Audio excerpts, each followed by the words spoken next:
Yesterday, the city was a little more than excited after the New Orleans Pelicans chose college basketball phenomenon Zion Williamson. In a city known for its passion for sports, it's no surprise to see fans pumped about the Pelicans' decision. Police believe they have the man responsible for two shootings that occurred yesterday in West Metairie near David Drive. At this point, there's not a whole lot of information on the deadly shooting that happened overnight here in Jefferson Parish. Authorities have revealed that 3 people were shot and 1 was fatally wounded. The pastor says that the thieves broke in through this gate right here after breaking one of the locks. After that, they went through the window that is now boarded up and covered with a trash bag.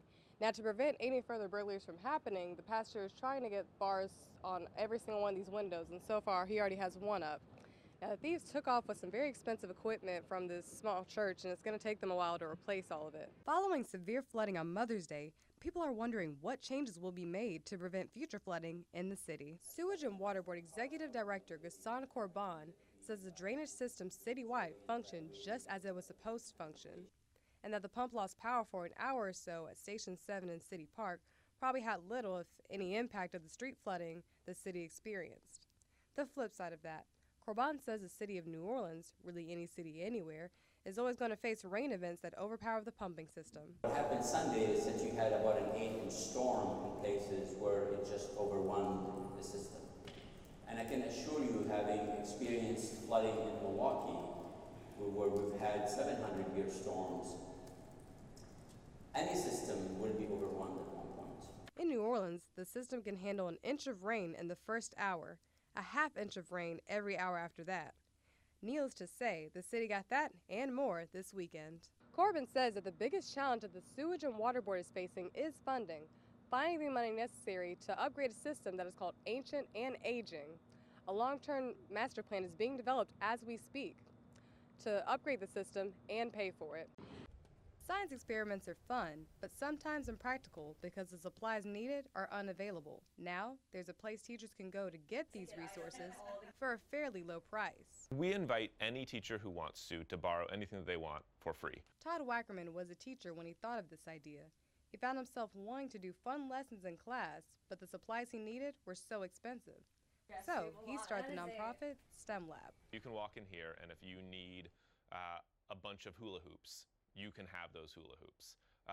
What we then look to do is sign schools up as member schools. Membership per school is around $2,400, but can vary depending on the size of the school. However, if an individual teacher wants to borrow an item, but their school is not a member, they can still check it out. Not only can you check out all of these tools, but you can also be taught how to use each individual item. Not only does STEM Lab allow teachers to borrow equipment for free, but it also benefits their students as well. We've talked to teachers and students who are basically saying, yes, this is getting students more engaged. It's enabling students to do things and think in new ways. In addition to the STEM library, there's also a teacher-free store where teachers can get items for their classrooms, such as organizers, office supplies, and posters for free. Alexandria Rayford, WDSU News. The DA of New Orleans has laid out an 8-point plan on how to tackle the juvenile violence in the community, and it has a lot of people in the area talking about it. The issue is evident: growing numbers of violent juvenile crime to go along with increasing instances of car break-ins and auto thefts. Canizaro wants to see judges get tougher with sentences, the police with stronger enforcement of curfews, and even using state police to bolster the ranks of law enforcement on the streets. Until the police department has restored its rank, we should request as many state police troopers or federal task force agents as we can get. We also should request more Department of Probation and parole agents be tasked to our juvenile court.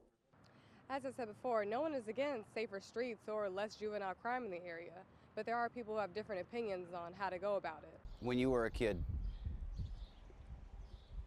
did you have some kind of fear in you that kept you straight when you didn't have somebody looking over your shoulder? Yes, be a little hard and tough on them so they can learn.